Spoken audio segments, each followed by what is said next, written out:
British land, which is crucial to national security for the US and the UK, and we are paying Mauritius to take it off our hands. So it's the equivalent of you giving away Hawaii Breaking news to from Mauritius. the United Kingdom has triggered alarm not only in Westminster, but also in Washington, the Pentagon, and across the wider Western security establishment. What critics are describing as one of the most baffling and dangerous foreign policy decisions in modern British history is now unfolding in plain sight. The British government is preparing to hand over the Chagos Islands, a British overseas territory, to Mauritius, while paying an estimated £30 billion for the privilege. At the heart of this controversy lies Diego Garcia, a strategically irreplaceable military base jointly used by the United States and the United Kingdom. For decades, Diego Garcia has served as a cornerstone of Western military power projection across the Indo-Pacific, the Middle East, and beyond. It has supported operations in Afghanistan, Iraq, counterterrorism missions, intelligence gathering, and nuclear deterrence. And yet now, astonishingly, Britain appears ready to relinquish sovereign control. The scale of this decision is difficult to overstate. As one commentator bluntly put it, the move is the geopolitical equivalent of the United States giving away Hawaii and paying another country to take it. This is not disputed territory reclaimed after occupation. Mauritius has never exercised sovereignty over the Chagos Islands. The claim that Britain is merely returning the islands has been described by legal historians as misleading at best and deliberately deceptive at worst. The islands were detached from Mauritius before independence, administered separately, and have remained under British control ever since. Yet the UK government insists that this transfer is necessary. Necessary for whom, critics ask, and at what cost? In a dramatic last-ditch effort, the Chagosian government in exile has now bypassed Westminster altogether and appealed directly to former US President Donald Trump, urging him to intervene and block the deal. The appeal takes the form of a letter written by Measly Mandarin, the Prime Minister of the Chagosian government in exile, marking an extraordinary escalation in the controversy. The appeal comes from a political body representing the descendants of islanders who were forcibly removed from their homeland decades ago. According to sources familiar with the matter, the letter was sent over the weekend and is expected to land on Donald Trump's desk in the Oval Office imminently. The language of the letter is stark, urgent, and deeply personal. Measly Mandarin warns that the proposed deal does not merely betray the Chagosian people, it actively endangers US and UK national security. He cautions that once sovereignty passes to Mauritius, control over Diego Garcia will no longer rest solely with Britain and its American ally. Instead, Mauritius would gain leverage over access, operations, and long-term strategic decisions affecting the base. And that is where the geopolitical alarm bells begin to ring. Why Diego Garcia matters. Diego Garcia is not just another overseas installation. It is widely regarded as one of the most valuable military assets the West possesses. Its location allows for rapid deployment across multiple theaters. Its isolation provides unparalleled security, secrecy, and operational freedom.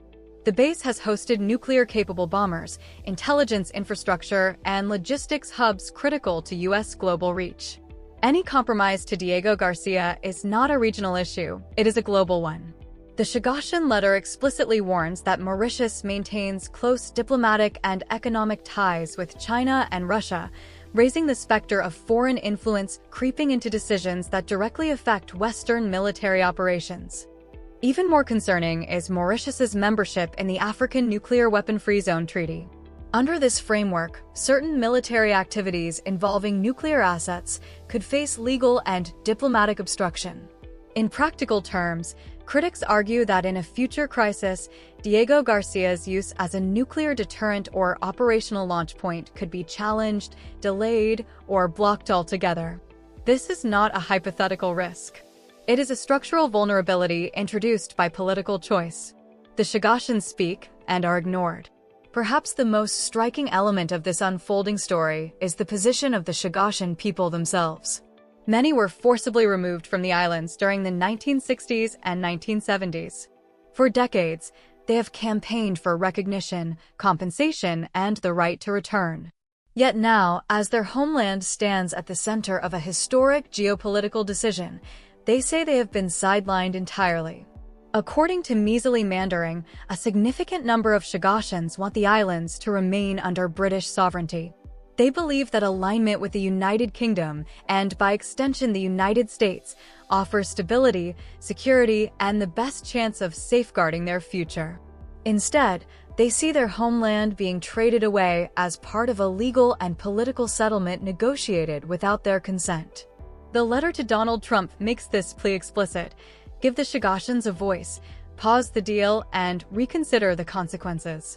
In an unusual gesture underscoring the desperation of the appeal, Mandarin even suggests that the Chagosian people would be willing to honor Donald Trump by naming an island after him should he succeed in stopping the transfer.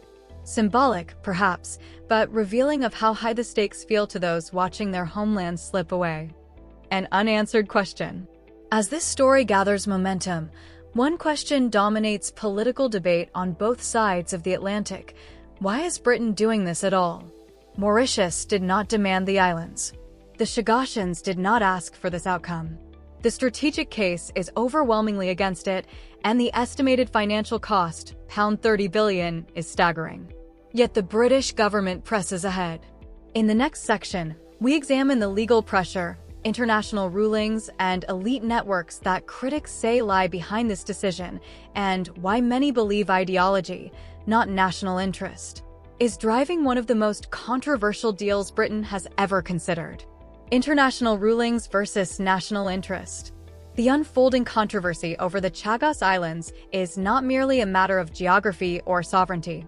It represents a collision between international law, elite networks, and the perceived national interest of the United Kingdom.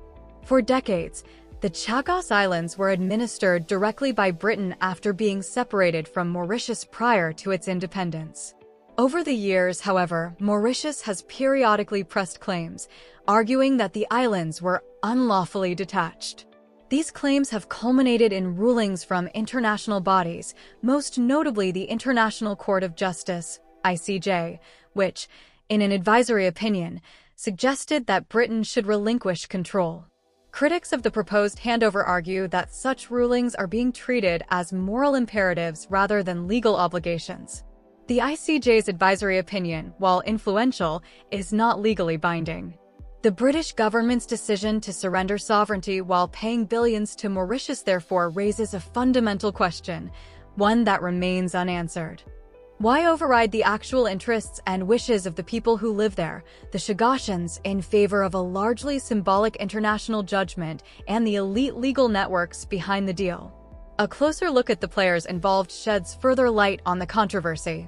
Key figures surrounding Prime Minister Keir Starmer, notably legal advisors with long-standing ties to international human rights law, have been accused by critics of prioritizing internationalist principles over national strategy.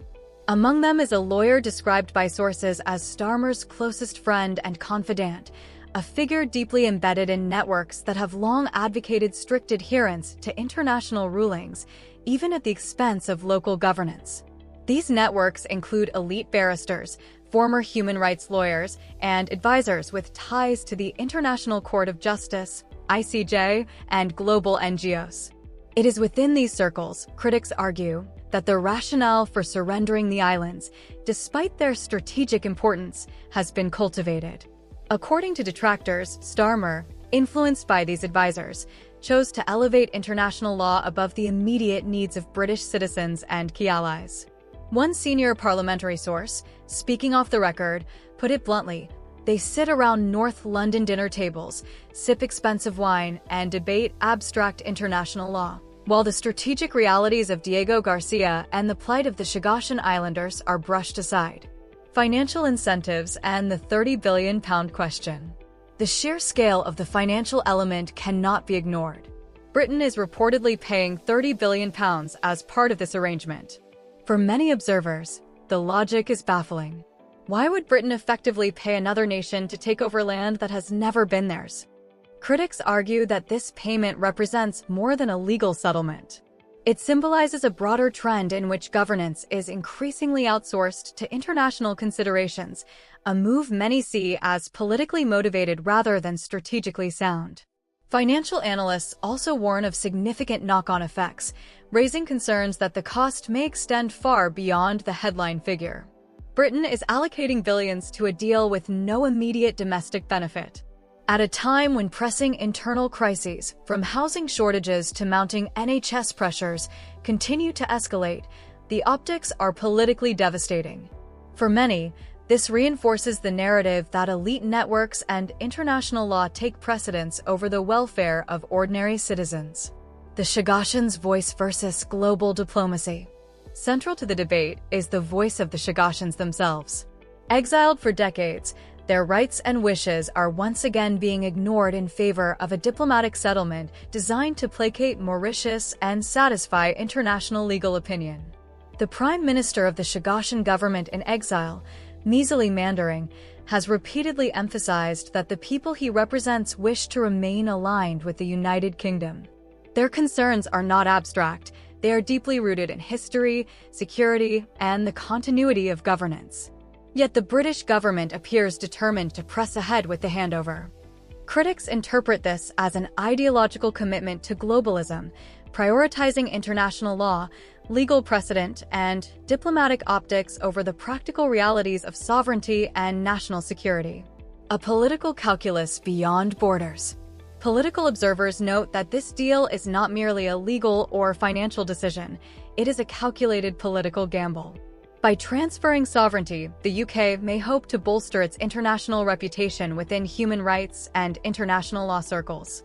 By complying with International Court of Justice, ICJ, advisory opinions, it signals respect for global legal norms. However, by sidelining the Chagosians and paying Mauritius, the government risks a significant domestic backlash and the erosion of public trust.